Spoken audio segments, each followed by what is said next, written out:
So good morning, everybody. Good morning. So glad you're all here. This is exciting. So as I pondered what to do as a theme for this month, because last month was kind of a big month, really was, a statement that the master teacher Jesus made over 2,000 years ago popped into my head. It really got my attention because it kept repeating in my mind. Do you ever have those thoughts that just, wow, why is it there? Why does that keep repeating? And the statement was, I have come so that you might have life and have it more abundantly. Okay, God, that's our theme for this month. All right, how does it get any better than that, right? So what does this promise mean? Well, before we can explore what Jesus meant, perhaps first we ought to define abundance. What does it mean to live an abundant life anyway? How would you describe it? What's an abundant life? Happy. Health, wealth, and happiness. No. Yeah. Having everything. Relationships with your loved ones. And Sure. Yeah. interactions with others. Balance is good. Balance. Yeah, that's great. So what did Jesus mean by that statement? I believe he was telling anyone who would listen, I have come to show you how you can create this for yourself. I've come to show you how to create this for yourself. And I will give you a teaching that practices that will allow you to live an abundant life. Not just for some, not just for you and maybe you, but for everyone. He didn't keep it to himself. He wanted to share this with everyone. If you are sitting out there right now thinking, well, this may be well and good, but you don't know my circumstances. You don't know the depths of my despair or my pain, my debt, my illness, my sadness, etc. And I'm going to say, well, yes, I do. Maybe not yours specifically, but maybe, because I really talk to a lot of people who have challenges, in different stages of their lives. And I also know that when we are immersed in the middle of our pain, our debt, our despair, things can really look pretty desperate, because that's what you're focusing on, right? And it can look pretty darn desperate, like there's no way out. And you probably think that this promise that Jesus made doesn't apply to you. It may apply to somebody else, but maybe not to you. But I'm here to tell you, yes, it does. It does. It applies to everyone. So I want you to say this out loud with me and put your hand on your chest and say, Jesus promised me an abundant life. Jesus Promised me an abundant life. Okay, and knowing that Jesus also said, it is done unto you as you believe, we will kick off our monthly theme this morning with a question. Do you believe in magic? Hell yeah. Okay, baby boomers or Rich Homer, what group sang the song by the same name? Loving spoonfuls. I know. And if you want to hear it, I'm sure he'll sing it for us afterwards. I'll sing So, with you, Rich. who here is too young to know that? Okay. All right, so what is magic? What is magic? I'm not talking about the magic we see on the physical plane where the sleight of hand is used to trick us, like the magician on a cruise. He was on this cruise ship, right? And he performed mainly sleight of hand tricks. He had his regular spot on the ship's cabaret evening entertainment, and he was actually really quite good and pretty good magician, but he had one big problem. His routines were regularly ruined by the onboard parrot, who would fly around squawking and giving away his secrets, saying things like, it's up his sleeve, it's up his sleeve, or it's in his pocket, it's in his pocket, it's in his mouth, it's in his mouth. The magician was getting pretty sick and tired and threatened to do physical harm to the parrot if it ruined his act one more time. Then one evening, right just as the magician was about to disappear in a puff of smoke for his grand finale, the ship hit an iceberg and sank in seconds. Amazingly, the magician and the parrot were the only two survivors. The magician was lying on a piece of driftwood in a daze. As he opened his eyes, he could see the parrot staring at him out of its beady little eye. The parrot sat there for it seemed like an eternity, staring at him, the wheels in his little brain turning and turning. Eventually he said, okay, I give up. What did you do with the ship? No, I'm really not talking about that kind of magic, nor am I talking about the magic of, say, hocus pocus or any of that type of magic. The magic I speak of is the magic of the Spirit. The power of the Spirit to take what appears to be nothing and create something out of it. I have a little demonstration here, right? Okay, so we have this handy dandy little thing. Like you see here. All right, that's pretty cool. Okay, so wave right, and you just wave over it, and where'd it go? Wow, yeah. So how do you do this? How do you get it to come back again? And I'm not talking about this kind of magic, but that was fun anyway, wasn't it? Where's the parrot? Where's the parrot? So tell us where it is. No, I'm talking this morning about the power of God through us to make a way where there appears to be no way. To make a way where there appears to be no way. So say with me, God makes a way. God makes a way Where there appears to be no way. where there appears to be no way. That is the magic of spirit I want to talk about this morning. We might even call it spiritual alchemy. A life evolving into potential. Life evolving into potential. Your life, my life, evolving to its highest potential. Expressing our greatest yet to be. Having an abundant and more abundant and even more abundant life.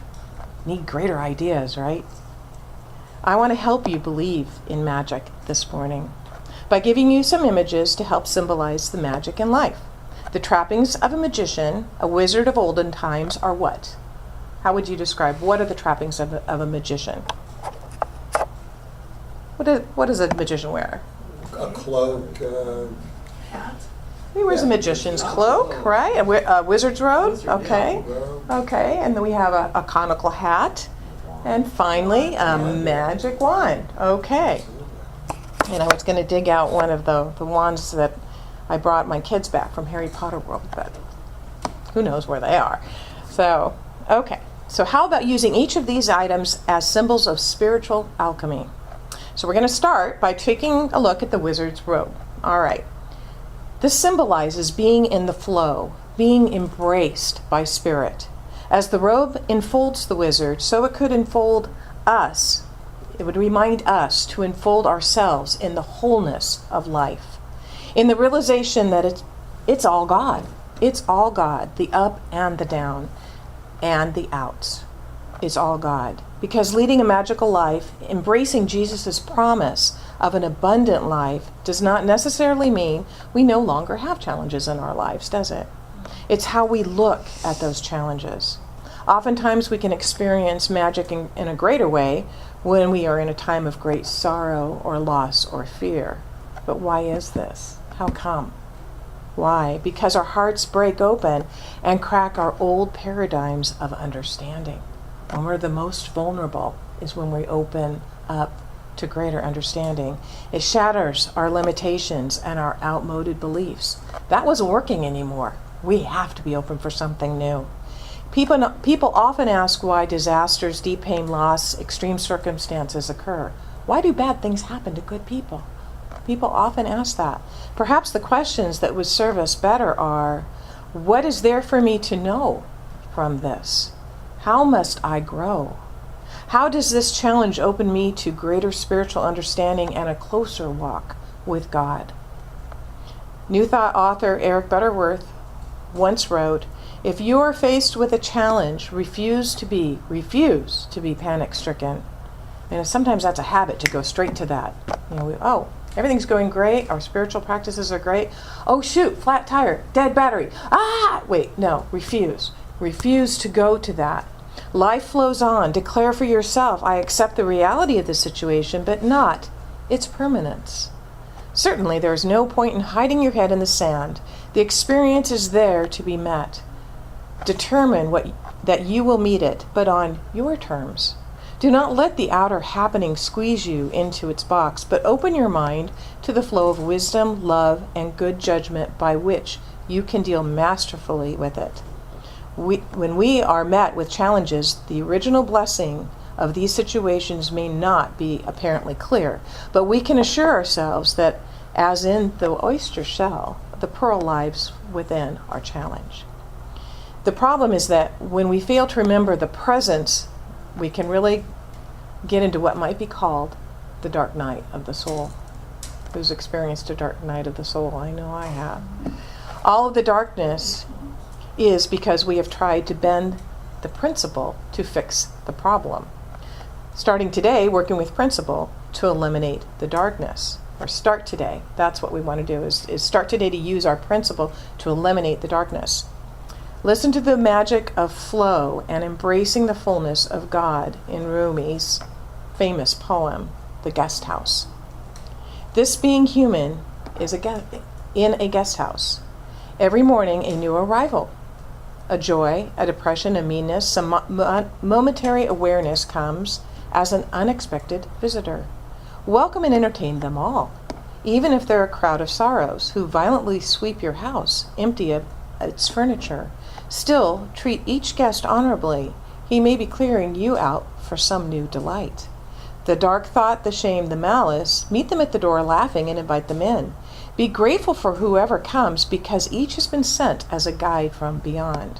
Now, Rumi, of course, was a 13th century Persian mystical poet. So his words are quite interesting. So it's being grateful for whatever our experiences bring to us. This morning, let us use the wizard's robe to symbolize being in the flow and embracing the fullness of life. As the robe enfolds the wizard, so it could remind us to enfold ourselves in the wholeness of life, in the realization that it's all God. The up and the down, it's all God. The ebb and the flow, the ins and the outs, it's all God. So moving on to number 2, the conical hat. What better way to symbolize our connection to spirit than with a tall, pointy hat? The alchemy of spirit, magic, happens when we shift out of error thinking that this physical world is our source, into the realms of infinite possibilities when we consciously connect with God, our source of love, our source of peace, harmony, health, prosperity, on and on and on. Ernest Holmes says in The Science of Mind, the substance of the spirit is my daily supply. In our world of form, I know it doesn't appear that God is the essence, the source of all of our good. It appears that people and places and things and circumstances and conditions are. The channel through which the universe supplies our good appears to us to be the source of our good. So our jobs, our investments, our pensions, our mates, past or present, etc., appear to be the source of our good. But they are not the source. They are only the channels. All of those things are avenues through which God works, but God works through many, many, many avenues. In order to be truly abundant, we absolutely must have a shift in consciousness to realize that there is only one source of our supply, and that source is God. The conical hat symbolizes the magic that happens in our lives when we stop looking outward, stop looking at conditions, which can well come up lacking. And when we look upward, Godward, where infinite possibilities reside. A wonderful story illustrates this idea. A young man was exploring a cave near his home when his beam from his flashlight ignited a faint sparkle on the ground. He walked over to the spot and, picking up a fairly ordinary looking rock, he looked at it, he brushed it off, and he studied it more closely. He realized that it was a raw diamond that had to be 5 or 6 carats large. He was not an expert, but he knew that it would be worth a handsome price. He put it in his pocket and explored the floor for more jewels. He found no more, so he left the cave and he reached into his pocket to find it was empty. It was as if the diamond burned right through the material. He immediately went back into the cave and retraced his steps to no avail. He went back the next day and the next and the next. Soon he lost his job as a carpenter because he failed to show up for work as a result of searching for this diamond that he knew was going to land him a fortune. He eventually lost his home as he ran out of money to pay his rent, and he set up a tent near the cave so that he could search every day. He became a hermit, giving up all of his relationships and hobbies to focus on this obsessive quest. 20 years passed in the blink of an eye. He finally realized that he'd wasted more than a quarter of his life searching for something that might not have been as valuable as he imagined. He decided that he would spend one more day searching, and if he did not find the diamond, he would give up and start life anew. He searched and he searched on his hands and his knees until he was stained with sooty blood. He worked for 18 hours knowing that this would be his last chance. Now he wanted to find the diamond as much to appease his guilt over wasting his life as to enjoy the elusive fortune that he had originally thought was going to be his, right? Exhausted beyond measure, he fell on his back in despair. It hit him how ridiculous he must have looked lying on the floor, dirty and exhausted and completely without a life. He began to laugh, and his mind flooded with all of the precious things he realized that he missed. As he released his obsession for finding the diamond, he began to look forward to contributing to the world again through his craft, through the joy of relationships, to the love of friends. In that moment, he found a more precious jewel. The jewel he found was the jewel of understanding the sweetness of what is here and now versus the search to find what isn't. He felt grateful for his lesson and vowed to enjoy every life for each moment from that day on. And that could have been the very happy ending to that story. But there's a P.S. As he lay on his back laughing, he finally shone his flashlight on the ceiling of the cave, which revealed a ceiling dripping with raw diamonds. He sold the diamond mine, gave most of the money to charity, married and had a family, went back to carpentry, and lived a comfortable and simple life until he died. He occasionally taught seminars on how to appreciate the magic of every moment. So what is surrounding you that you are missing because you're paying attention to the limitations that you have learned to accept as real? What's surrounding you? Use the wizard's conical hat as a symbol to turn away from the limitation, from the idea that what's missing, and to connect with the source, the infinite source of all abundance. Which is, what's our infinite source of all abundance? God. That's right. So finally, our magic wand. Our magic wand symbolizes the transformative power of living from spiritual truths. Why? Because living from spiritual truths is like waving a magic wand over a situation. It gives us the ability to magically transform any situation. Living from spiritual truths changes our world by changing us from within. Every circumstance or condition in your life that has been created by a false belief can be healed and transformed by the awareness of the truth. New Thought minister Reverend David Owen Ritz, in his Keys to the Kingdom course materials, states, "A greater idea will always heal a lesser one." A greater idea will always heal a lesser one. Are we in need of greater ideas today? I would say yes. Who's going to have them? That would be us. We start right where we are with what we have. I want to give you 3 greater ideas, 3 abundant truths from the Keys to the Kingdom materials that, if lived from, will be like the magic wand in your hand. Abundance truth number 1. Abundance is a here and now reality. We live right now in an abundant universe, surrounded by lavish abundance. Can you count the grains of sand on the beach, the stars in the sky, or the different shades of green in your backyard? Probably not. Everywhere you look, God, as nature, is expressing itself in endless variations with unlimited beauty. The abundance of life is often overlooked because we easily confuse the truth of abundance with the temporary facts of life. The fact may be that you are temporarily experiencing lack or limitation. The facts change. Truth does not. Truth does not change. The relationship between the truth of universal abundance and the facts of our sometimes limited experience is much like the relationship between light and darkness. Light is a universal reality, yet you can experience darkness by blocking out the light. You can create a temporary condition that seemingly defies the greater truth, but light is real and darkness is not. You can measure the speed of light. You can quantify its physical presence as waves or photons of light. You can turn on a light bulb, but can you measure the speed of darkness? Can you measure that? Can you quantify its physical presence? Can you turn on a darkness bulb? Of course not, because darkness has no physical reality. It is merely the absence of a very real energy called light. So it is with lack and abundance. Abundance is a tangible spiritual reality. It is the energy of God in action. We can and certainly do block it out of our experience sometimes, but it never ceases to be. It's always there. Abundance truth number 2, just like light, abundance is inexhaustible.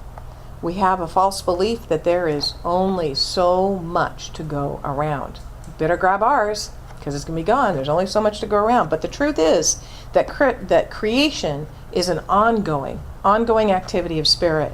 God is continually expressing itself by making things out of itself. What else could it make it out of? God is all there is. Results that are observable through nature are flower seeds germinate, grow, bloom, seed themselves die, and the process starts again and again and again. Stars and galaxies do the same thing.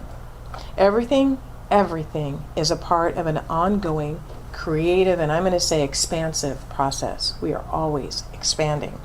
Abundance is inexhaustible because the flow of spirit is ceaseless. Whatever you may spend, lose, or give away today can be replaced tomorrow, perhaps with something greater. Definitely with something greater if we have had an expansion of consciousness. Abundance truth number 3. Everyone deserves abundance. Everyone. I like this one. Sounds good to me. Everyone. We live in a universe of infinite possibility, and there's more than enough for all. There's more than enough for all. You deserve abundance. It is the Father's good pleasure to give you the kingdom. You were made in the image and likeness of God. Who are you to say that you don't deserve it? Who are you to say you don't deserve it? Your abundance does not have to wait for humanity to erase poverty from its collective consciousness. We don't have to wait for anybody else to do that. You can help this planetary process along right now by healing your own consciousness of all belief in lack and limitation. By doing so, you become part of the solution rather than part of the problem. Every mind that lifts itself up to perceive the infinite abundance of life adds a greater energy to this planet and makes abundance for all a bit more possible. Ernest Holmes writes, thoughts of failure, limitation, or poverty must be counted out of your lives for all time. God has given us a power and we must use it. We can do more towards saving the world by proving this law than all that charity has ever given to it. Teach the law. Teach the law and prove that it works. And then others will follow and use it as well. Let the magic wand symbolize for you the transformation power of living from these three spiritual truths. I have come so that you might have life and have it more abundantly. It might seem like referring to Jesus as a magician would seem sacrilegious or a little irreverent, but Jesus was a spiritual alchemist. He came to show us how to evolve into our highest potential, how to express our greatest yet to be. Earlier I told you that I wanted to help you see the magic available to you by giving you some images, and these are our images to help you remember and symbolize the magic in life. So I invite you to believe in magic by remembering that the wizard's robe symbolizes being in the flow and embracing the fullness of life. It reminds us to enfold ourselves in the wholeness of life, the up and the down, the ebb and the flow, the in and the out, knowing that the alchemy of spirit is always present no matter what. Say with me now, today I create magic. Today I create magic. As I live in the flow and embrace As I live in the flow and embrace the fullness of life. the fullness of life. And the conical hat, a symbol to turn away from the limitation, from the idea of what's missing, and to connect with our higher source, the infinite source of all abundance. Say with me, today I create magic. Today I create magic. as I connect with God as my source. As I Connect with God as my source. And finally, the magic wand, a symbol of the transformative power of living from spiritual truths. So say with me, please, today I create magic Today I create magic. as I practice spiritual truths. As I practice spiritual truths. Okay. And so it is. Hey, great.